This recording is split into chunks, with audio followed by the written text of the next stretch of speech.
श्री शिवाय नमस्तुभ्यम महाराज। आप सभी लोग जानते हैं कि चैत्र नवरात्रि में सभी लोग अपने घरों में कन्या पूजन और कन्या भोजन करवाते हैं। महाराज, कन्या भोजन करवाते समय अक्सर लोगों के मन में ये प्रश्न आता है कि नवरात्रि में कन्या भोजन करवाते समय या कन्या पूजन करवाते समय कितनी कन्याएं बुलानी चाहिए, कितने साल की कन्या बुलानी चाहिए और कन्या पूजन किस शुभ मुहूर्त में करना चाहिए और उनको भोजन में क्या क्या बनना चाहिए। ये सारी अद्भुत जानकारी हम आपको इस वीडियो में देने वाले हैं। अगर आप लोग भी इन चैत्र नवरात्रों में अष्टमी या नवमी तिथि को कन्या पूजन करवाने वाले हैं तो ये वीडियो पूरा जरूर देखें, क्योंकि इस बार अष्टमी और नवमी तिथि को लेकर भी बहुत बड़ा कंफ्यूजन बना हुआ है, क्योंकि ये दोनों ही तिथियां इस बार एक ही दिन पड़ रही हैं। महाराज, चैत्र नवरात्रि के 9 दिनों में से कन्या पूजन करवाने के सिर्फ 2 दिन बहुत महत्वपूर्ण माने जाते हैं, क्योंकि इन 2 दिनों में कई सारे लोग कन्या पूजन करने के बाद ही अपने व्रत को खोलते हैं और वह दिन है अष्टमी और नवमी तिथि के। महाराज, पर ऐसा बिल्कुल भी नहीं है कि अष्टमी और नवमी को अगर हम कन्या पूजन नहीं करेंगे तो हमें कन्या पूजन का फल नहीं मिलेगा। चैत्र नवरात्रि के पूरे 9 दिनों में से आप किसी भी एक दिन कन्या पूजन कर सकते हैं। अगर किसी कारणवश आप इन 9 दिनों में कन्या पूजन ना कर पाए तो आप नवरात्रि समाप्त होने के बाद भी कन्या पूजन करवा सकते हैं। महाराज, आप जिस भी दिन कन्या पूजन करें या कन्या भोजन करवाएं तो कोशिश करें कि सुबह के समय करें तो ज़्यादा अच्छा होगा।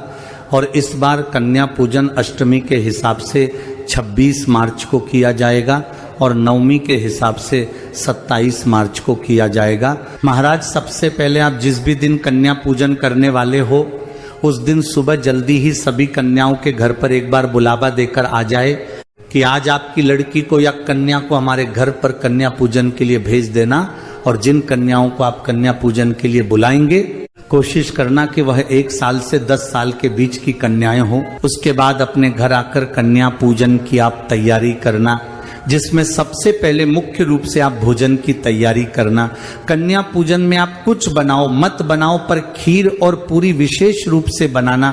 इसके अलावा जो भी आपकी श्रद्धा हो आप उस हिसाब से और पकवान बना सकते हैं। इसके अलावा कन्याओं के पूजन के लिए आप दीपक और पूजा की थाली तैयार करके रखें और उनकी विदाई में कुछ तोहफे जैसे कि पेन पेंसिल जो कन्याओं को पसंद है वो भी आप जरूर लेकर आए, ताकि वो आपके घर से खुश होकर जाए। अब जैसे ही आपकी सारी तैयारियां हो जाए तो सुबह करीब 9 बजे आप सभी कन्याओं को उनके घर जाकर बुला कर लेकर आए। और नवरात्रि में वैसे तो 9 कन्याओं को बुलाना बहुत शुभ होता है, बाकी आपको जितनी कन्याएं मिल जाए उतनी ठीक है, पर 9 कन्याओं के साथ में आपको एक छोटा लड़का भी जरूर लेकर आना है। इसके बिना आपका कन्या पूजन सफल नहीं होता है। महाराज, अब जैसे ही सभी कन्याएं आपके घर पर आ जाए तो सबसे पहले आप सभी कन्याओं के पैर धुलवाए।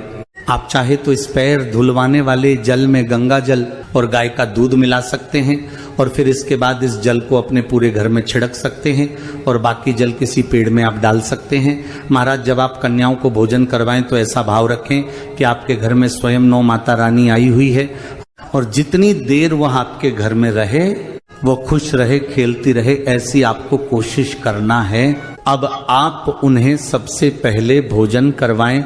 उन्हें जितना भोजन चाहिए वह जो खाना चाहे आप उन्हें धीरे धीरे परोसते जाएं और उन्हें आराम से भोजन करने दें और उनके पास में पानी भी रख दें।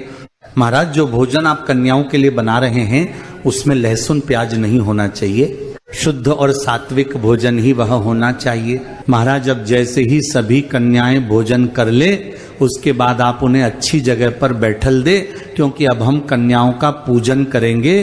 पूजन की थाली आप तैयार रखना और कुछ पैसे जो कि आप हर कन्या को देंगे वह भी तैयार रखना।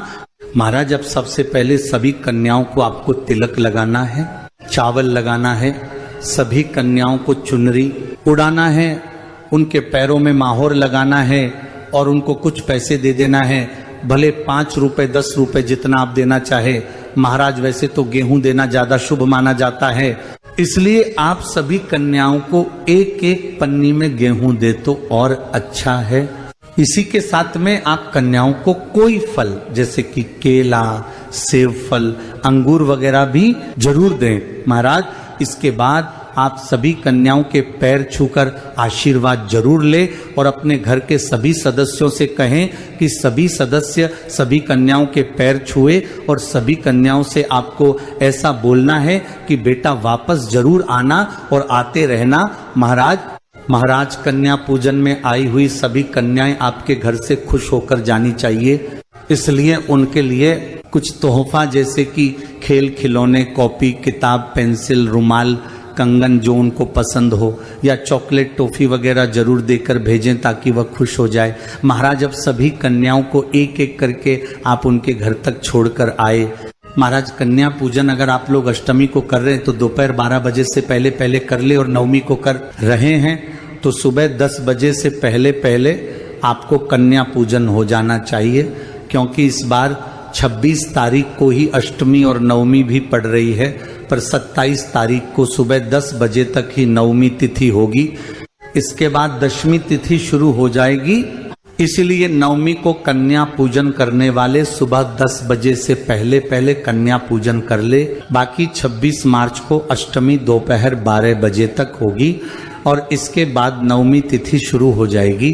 तो जो लोग 26 मार्च को नवमी मान रहे हैं वह दोपहर 12 बजे के बाद कन्या पूजन कर सकते हैं।